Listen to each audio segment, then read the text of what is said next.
Si Congressman Ungab at saka si Vic Rodriguez po, sila po ay magsasampa po ng kaso tungkol po dito, no, sa nasampa na sa ano po. Ito po, ano sa tingin rin niyo po ito? Political play rin kasi syempre po sila po ay nasa oposisyon. In fact, may article ako diyan na lumabas noong Monday.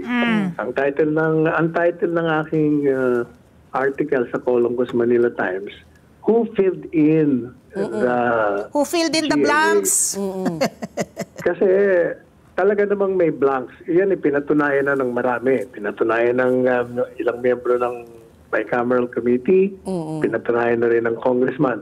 Kaya nga sabi ko sa article ko, dapat yung minority sa Senado, si Senador Coco Pimentel na nagkausap nga kami, at yung minority dyan sa Kongreso, sila dapat maghain ng demanda dyan. Otherwise, kako, mauunahan kayo ng mga kandidato sa Senado pupunta para magkaroon ng publicity.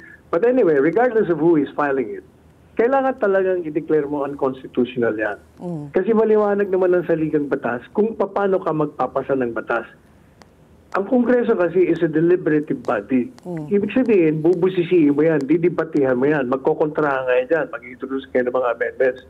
Ang nangyari dyan, hindi ba, pinasa nila sa House of Representatives, pinasa rin dyan sa Senado.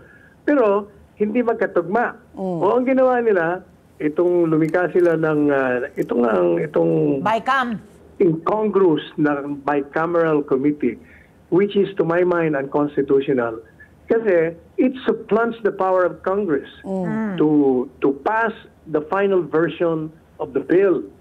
And it deprives all members of the Congress na hindi kasama dyan sa BICAM na busisiin. Katunayan, pati nga yung BICAM, ang katotohanan niyan, tanongin mo mga miyembro, 4 lang ang makapangyarihan dyan, kung hindi man 2. Yung Speaker, yung Chair ng Appropriations Committee, yung Senate President at yung Chair sa Senado. Yung 4 lang na yan. Kaya talagang illegal yan. Dahil hindi mo sinunod ang prosedimento ng batas. Ang tinamo, ang nangyari dyan sa palasyo, pinagtakpan nila, kunyari, hindi, walang blanco. Pero inamin na ng marami. Ang sinasabi nila, walang blanco sa enroll bill. Talagang walang blanco sa enroll bill. Kasi nga, yan yung final version na ginawa ng paraan dyan sa House of Representatives. Dahil sa kanilang manggagaling, sila nag-imprenta ng final version. Kaya kalokohan yung sinasabi ni Cheese Escudero na walang blanco. Siyang pumirma nun paano? Pinilapan na nila. So Attorney Sal, ito po yung paghain po nila, pagsampa po nila ng kaso sa Supreme Court. Anong nakikita niyong mangyayari po, no? Yung worst case scenario,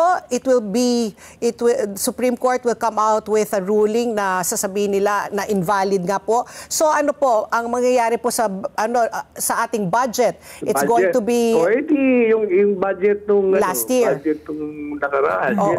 Wala namang problema doon Kung kulang pa, magagawa sila ng special appropriations para kung ano man ang kulang. Wala namang problema dyan. So ano talaga ito? Kung reenacted budget, hindi ba yan makaka-derail po sa programa po ng gobyerno para po sa mga projects? Pag reenacted po yung budget? Hindi yung totoo. Madi-derail yung mga pagnanasa ng mga magnanakaw sa gobyerno na makuha yung kanilang mga inaasahang makukuha. Yan ang madi-derail. Let's get together. Sunday 25. Sunday 25.